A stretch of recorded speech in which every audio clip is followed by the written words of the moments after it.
I'm asking you to give me the death sentence because that'll be more comfortable for me to live out my lifetime. I know I can be on death row for about 10 or 15 years.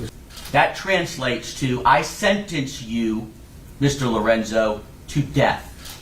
That is the punishment that you deserve for these horrific crimes. Well, let me address Mr. Lorenzo first. Mr. Lorenzo, you've represented yourself pro se in these proceedings throughout, and we've had several discussions. The rules require that at every important stage of the proceedings that I reoffer you counsel. You are to be sentenced this morning. I believe that that is a very important part of your proceedings. So I am going to offer you, as you know, you have standby counsel, Mr. Brian Gonzalez, an excellent attorney, and he is sitting right next to you. Would you like for me to appoint Mr. Gonzalez to represent you today before I announce the sentence in your case? Excuse me. No, I'm fine. Thank you. All right. All right. I just wanted to make that offer to you. Gotcha. Are you then, representing yourself pro se, ready to proceed this morning? Yes, most definitely am. Is the state ready to proceed? Yes, Your Honor. All right. I heard that there was, does anybody need to be heard? This is the sentencing. Yes, sir. It is my understanding that there are some friends of Mr. Palehouse who would like to speak this morning. So I let Your Honor's clerk know that they do wish to speak. All right. Well, I don't want to deny anybody the right. So who exactly is it? Is there a representative or? We're good.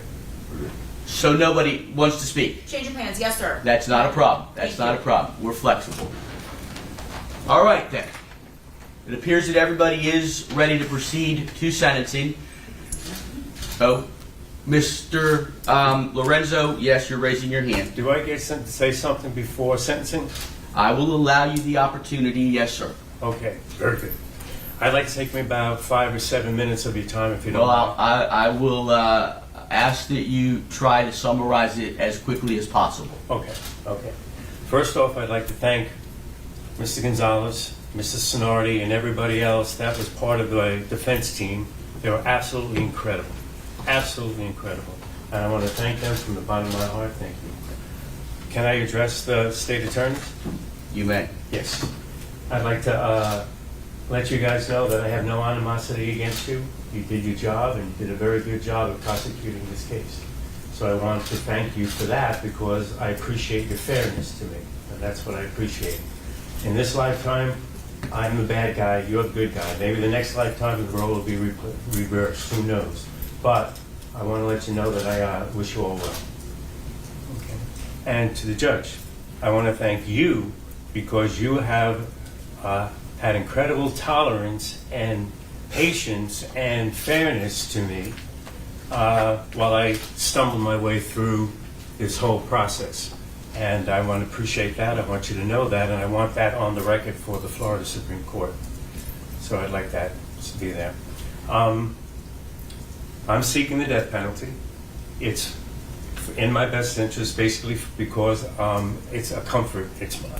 I'll be living a lot more comfortable than I would in the federal system, living on death row, believe it or not. And of course, that may sound selfish, but I've lived in a private cell for the last 5 years, and I'm going to have a private cell on death row. At my age, I want to be comfortable. I want my privacy. That's what I want. So that's what I'm doing. It may sound selfish, but that's the way it is. You live for today. You don't live for the past. You live for today. So I'm asking you to give me the death sentence because that'll be more comfortable for me to live out my lifetime. I know I can be on death row for about 10 or 15 years, which I think is crazy. But as far as I see it, it's just euthanasia, which I think is crazy. But as far as I see it, it's just euthanasia. I already have a death sentence. Everybody in this room has a death sentence. So as far as I'm concerned, you're just offering me a euthanasia that I'm looking to do willingly. That's all it really comes down to. And so I'm asking you to do that. So, and I'm going to try to speed up this process so I don't have to wait 15 years because I got better things to do in my time. The sooner that I get euthanized, as far as I'm concerned, the faster I can get, the sooner I can get, fetch myself a new body and come back again, a fresh body. That's how I look at it, because that's how it is. That's how it's spiritual work. We're eternal beings. So the way I look at it is, the sooner I euthanize, the sooner I can come back. I've got better things to do with my time than to hang out and spend the next 15, 20 years on death row or in any prison system. So that's what I'm asking for. It's selfish, but that's what I want.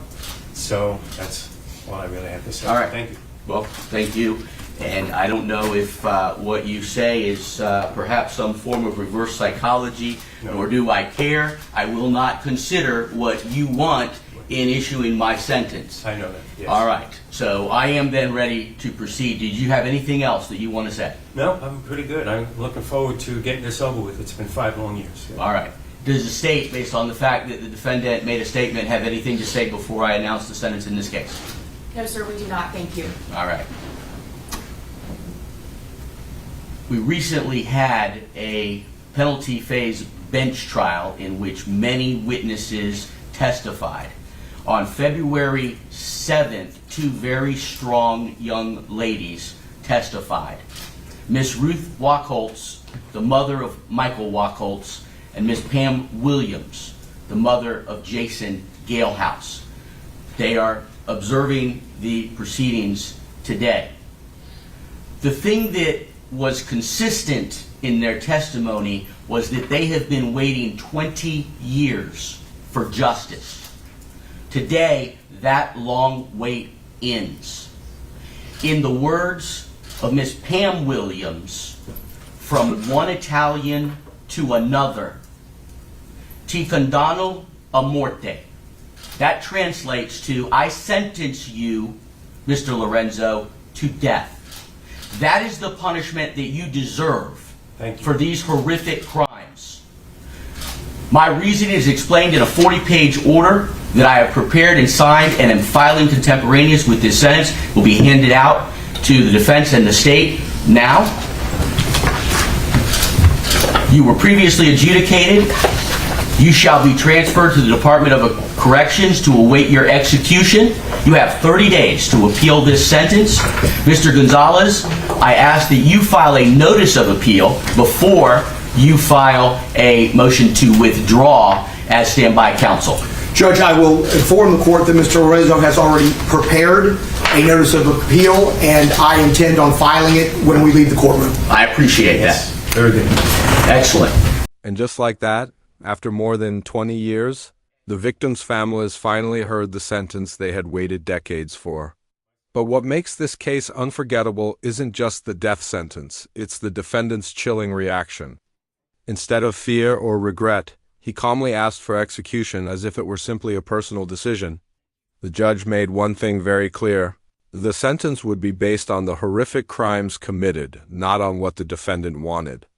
And that final exchange, "May God have mercy on your soul," followed by "My soul is fine," is the kind of courtroom moment people never forget.